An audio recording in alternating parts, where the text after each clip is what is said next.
Come along and ride this train. Cross the mountains, prairies, reservations, rivers, levees, plains. Come along and ride this train. Ride this train. Ride this train with me to the Holy Land, to the land of Israel. The land that's sacred to the Jew, the Christian, the Muslim, and to millions of people the world over, and has been throughout the ages. This is the Promised Land, the land that God showed to Moses from atop Mount Nebo.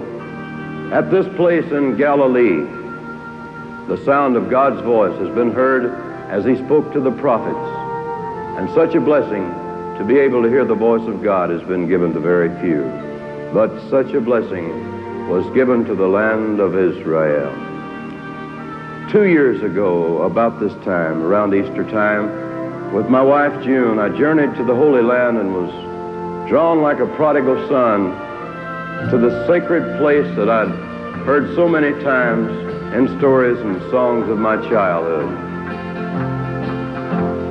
From the top of Sinai to the Sea of Galilee, every hill and plain is home, every place is dear to me. There the breezes tell the stories, oh, what stories they tell of the mighty things that happened in the land of Israel. Here where Moses and the prophets spoke of one who would be king, of a heavenly Messiah and the blessings he would bring.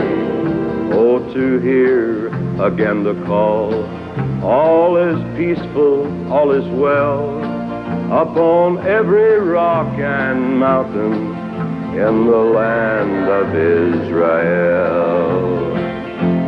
Upon every rock and mountain in the land of Israel.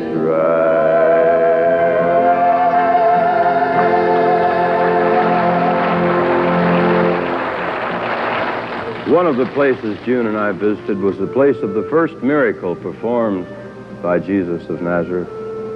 In a little town of Cana, a church stands over the spot now where the water came from that was turned to wine. And I suppose if I ever had an inspiration to write a song in my life, it was that day as we left that little church at Cana where the miracle was performed. I believed that he did turn the water into wine. As I left there that day, I wrote these words.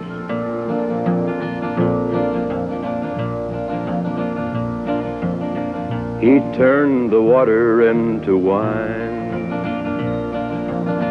He turned the water into wine. In the little Cana town, the word went all around that he turned the water into wine. Well, he walked upon the Sea of Galilee. He walked upon the Sea of Galilee, shouted far and wide, he calmed the raging tide and walked upon the Sea of Galilee.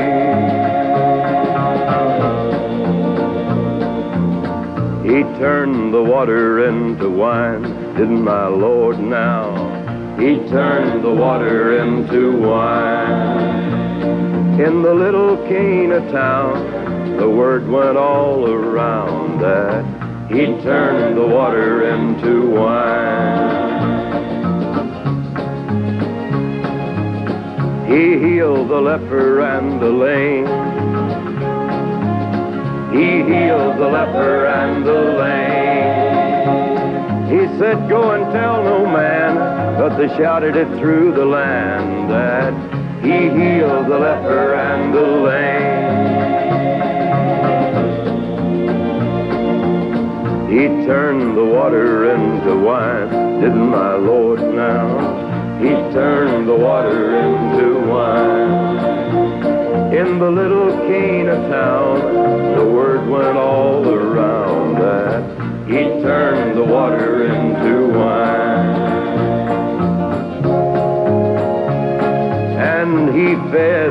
hungry multitude. He fed the hungry multitude. With a little bit of fish and bread, they said everyone was fed. He fed the hungry multitude.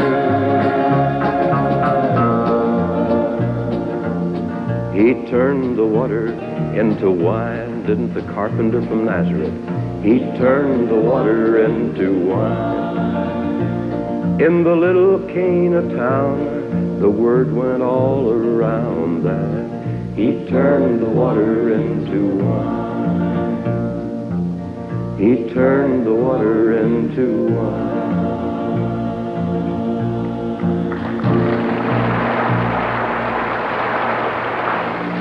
In the Holy Land, in Jerusalem, we visited Calvary and stood on the very spot where Christ was nailed to the cross. I recalled how Mary, the mother of Jesus, watched her son dying and how she stood by to give him the only thing that she had left, a mother's love. And you know, to me, God is love. Some people have said that God is dead. But do you know that the very fact that a living, breathing human soul can say God is dead is proof that God is not dead. Now, with the battle lines drawn, we look to that living God at this coming Easter time for peace on earth, not only in the hills and valleys of Judea, but let's hope and pray that it's the world over.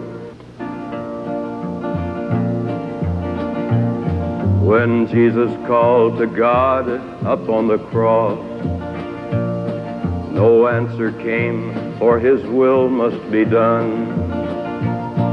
Then how the world trembled at his voice when he said, "This is my beloved Son." It isn't God but man that's dead when love is locked outside. Do you deny that there's a God, or is God just denied? God is not dead. He never died. What man on earth can make one blade of grass? And who can make one seed, then make it grow? With all the power and wisdom in our hands, who can command which way the wind should blow? And who can match the miracle of an eagle's eye, or hang a rainbow in a cloudy sky? God is not dead. He did not die. God is not dead. God is not dead.